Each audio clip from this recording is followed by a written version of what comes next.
నిర్మాణంలో no compromise అనే నినాదాన్ని మాటల్లో కాదు పనిలోనే నిరూపించిన సంస్థ ఎస్వి కన్స్ట్రక్షన్స్. ప్రతిష్టాత్మకమైన ఐసిఐ అల్ట్రాటెక్ అవార్డ్ 2025 లో స్టేట్ లెవెల్లో బెస్ట్ బిల్డ్ అపార్ట్మెంట్ అవార్డును గెలుచుకుని నెల్లూరుకు గౌరవం తీసుకొచ్చిన ఈశ్వర్ హోమ్స్ ఈ నాణ్యతకు అద్దం పడుతోంది. అత్యాధునిక నిర్మాణ ప్రమాణాలు, ఆధునిక టెక్నాలజీ, విశ్వసనీయమైన పనితీరుతో రూపొందిన ఈ ప్రాజెక్ట్ నాణ్యతకు కొత్త నిర్వచనాన్ని ఇచ్చింది. రాష్ట్ర స్థాయిలో నెల్లూరుకు ప్రతిష్ట తీసుకొచ్చిన ఈశ్వర్ హోమ్స్ కు అభినందనలు మరియు శుభాకాంక్షలు.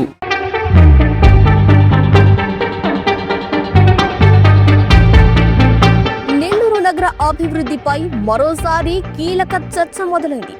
నగరానికి అవుట్ రింగ్ రోడ్డు అవసరమా అనే అంశం ఇప్పుడు మళ్లీ రాజకీయ పరిపాలనా వర్గాల్లో హాట్ టాపిక్ గా మారింది.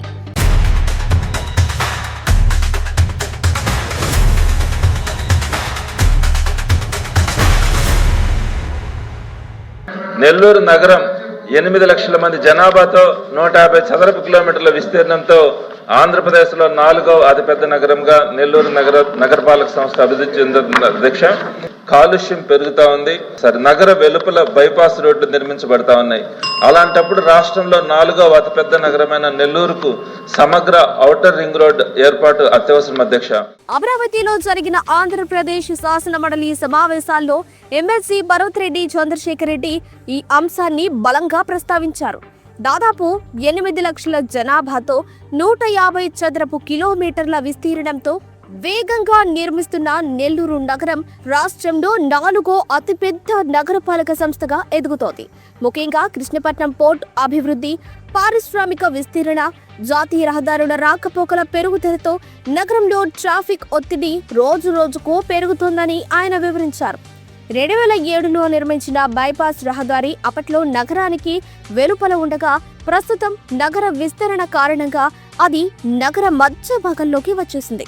బైపాస్ చుట్టూ నివాస, వాణిజ్య ప్రాంతాలు వేగంగా అభివృద్ధి చెందడంతో ట్రాఫిక్ సమస్య మరింత తీవ్రమైందని అన్నారు.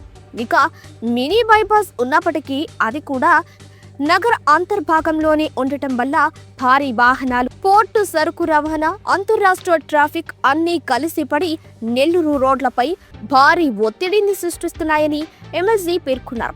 ముఖ్యంగా విజయవాడ, తిరుపతి, చెన్నై మార్గంలో ప్రయాణించే వాహనాలు నగరం మీదుగానే వెళ్లాల్సి రావటం వల్ల ట్రాఫిక్ రద్దీ, ప్రమాదాలు, కాలుష్యం పెరుగుతున్నాయని అన్నారు.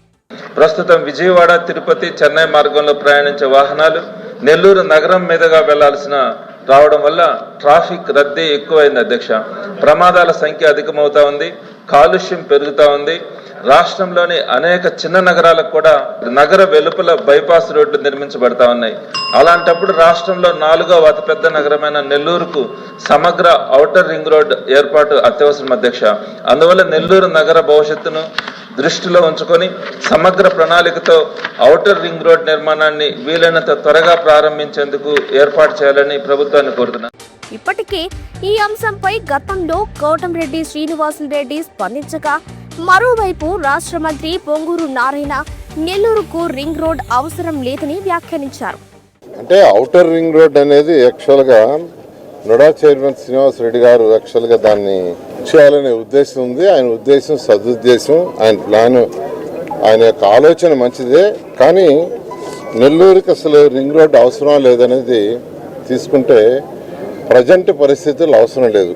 నెల్లూరుకి ఒకప్పుడు హైవే ట్రంక్ రోడ్ మీద పోయేది. ట్రంక్ రోడ్ అంటే నెల్లూరు 2గా డివైడ్ చేస్తుంది. ట్రాఫిక్ మొత్తం heavy, Nellore trunk road heavy traffic. అందుకని ఆ తర్వాత మినీ బైపాస్ అని వచ్చింది, మినీ బైపాస్ రోడ్ అది తీసుకొచ్చారు. అది వచ్చిన తర్వాత ట్రంక్ రోడ్డు మీద కంజెషన్ తగ్గింది. బైపాస్ వచ్చింది. బైపాస్ వచ్చిన తర్వాత ఈరోజు ఎక్కడ సమస్య లేదు.